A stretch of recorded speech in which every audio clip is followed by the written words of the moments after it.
Hey, what's going on, everybody? It's Wilhelm Screamin'. Welcome back to another day in Destiny 2 for some more Destiny 2 news and Nightfall Season of the Wish intel. And in this video, I'm going to be going over an instant power glitch and farm that Bungie has yet to patch. Now, a couple of these things have been around for quite some time, and some of them will not be accessible to everyone. But if you can do either one of these, you will actually have access to as much power as really possible for a given season or for an artifact which is limitless. It really just depends on how much you've farmed in the past and how much you've played Destiny in past seasons. If you enjoyed this video, please remember to like, comment, and subscribe to the YouTube channel and turn on the bell to post notifications so you never miss out on any future Destiny 2 Nightfall content like this. It really helps out the channel.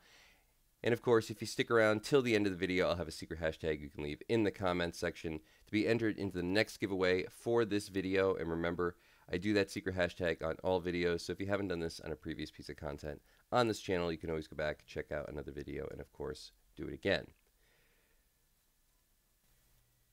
So I have talked about this previously, but there did seem to be a little bit of confusion, so I thought I'd take the opportunity to clear that up and explain exactly how this particular glitch works. Essentially, you have two different areas of power. You have your gear score power, which if you've maxed out should be at 1810, and then you have your artifact power for the season.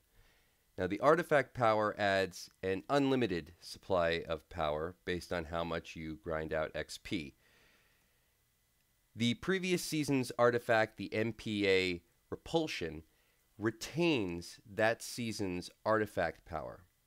So if you can acquire this artifact, and that's the big guess because apparently you're not able to reacquire artifacts anymore. You used to be able to take them out of your collections. I fortunately took this one out a few seasons ago, as well as another one. The other one doesn't work. This is the only one that this applies to, and it has for at least a few seasons now. But that artifact power will be added to your total gear score.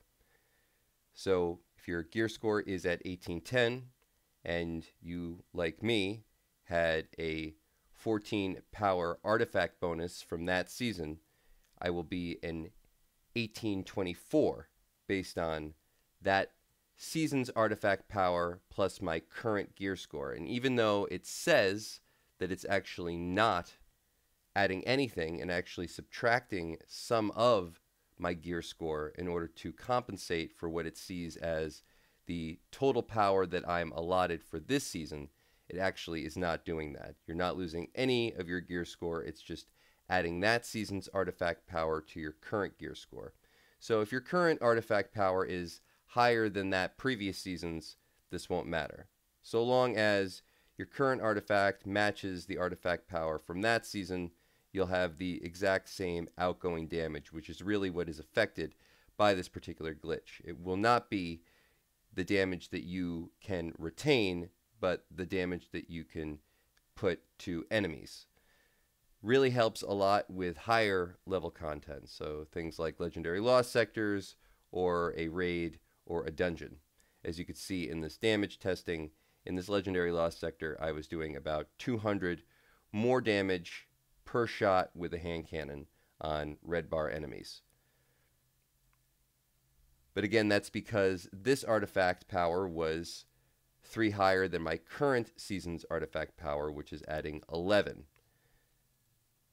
Now, some people probably have a lot higher than 14, like I do, for that particular season. So if you had like a plus 20 or a plus 25, and this season you're not up to that yet, it would really pay dividends in order to equip this artifact if you still have it on your character.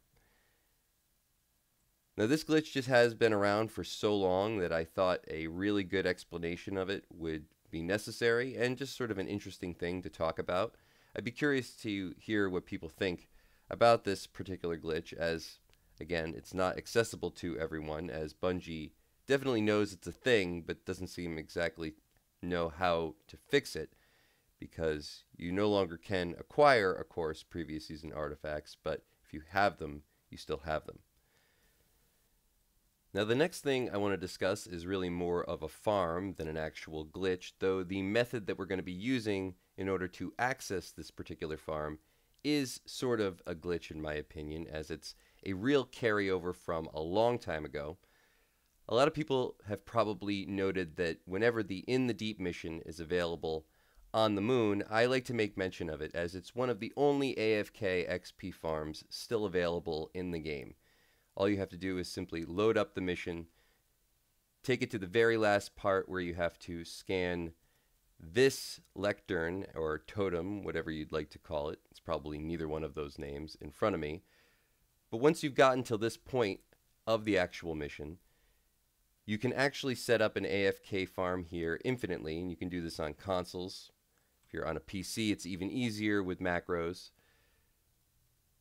The way I'm accessing it is actually not through the weekly mission, but I've actually saved this particular mission on a character, and I've had this mission saved on this character for almost 3 years. No joke. So though I can access this whenever it does become available for the moon mission, because I never did the entirety of the moon campaign on this character, I've been able to save this checkpoint. And what's great about it is the checkpoint is always available on my mini-map for the moon. I simply just have to load into the moon, go to the checkpoint, which is a flag outside of where the encounter would normally start. I click on the flag, load up the encounter, and it takes me right to where the lectern is, right before I actually have to scan it. So essentially right before where the XP farm is. And this is a great farm for all types of materials, especially for dawning materials, which is another great way to farm out XP currently, which of course adds to your total power over the course of a season. You can bring those bounties with you in here, but of course you can also get passive materials for the dawning if that's something you're interested in. But I think for the most part it's just a really great place to passively farm out XP if you're doing other things and you just want a little extra power in between your time playing. It's another great opportunity to farm this out. And again, I have saved this checkpoint for 3 years. It has never been reset. This is the same for most campaign missions, that Bungie just doesn't change anything. They never reset them. If you haven't completed the campaign on that character, you'll always have it. I will continue, of course, to recommend the In the Deep mission when it does become available as the weekly rotator, as it is still a great AFK farm, and we do have quite a bit of time ahead of us, so I'm sure there's going to be a point at which people are really going to be trying to max out and get as much artifact power as possible, meaning there's going to be so much time between now and when we get new content that there might be an actual race just to see how high up the ladder you can actually get on artifact power, because like I've said, there is no limit. But that's going to be it for all the information in today's video. Hopefully you found something in this video helpful. Just kind of a brief recap and some inside baseball information. I'm sure if you've watched my channel regularly, you've seen me talk about one or two of these things before, but always new players to the game, even though we are sort of in a long period, and you just might not have seen or heard this explanation as specifically as you needed or wanted in a previous video. So again, I just thought a good recap every once in a while on a couple of continuing farms and glitches is always necessary. I also am going to post a video, I think, over the weekend about how you can get raid loot solo, so actual raid loot without actually having to raid. So if you're not somebody who's proficient at raiding and you just want to get a whole bunch of raid loot from all the raids, I have ways that you can get as much raid loot as really possible without actually having to do anything with a group. And this includes for the new raid, the Crota's End Revival. And I know that a lot of people are probably going to question, how am I doing that, considering that in order to get the first chest in Crota's End, you actually need 2 people in order to access the raid at all. Well, there's a way around that. I finally figured it out. So if you'd be interested in knowing about that information, let me know in the comments. That'll also count as your secret hashtag for today's video. But if you've watched till this point, you can also leave a hashtag Season of the Wish or a hashtag power farm or XP farm or XP glitch or power glitch in the comments section down below, or a hashtag Nightfall, of course. Thanks so much for watching, as always. Once more, I'm Wilhelm Scream, and of course, we will see you next time.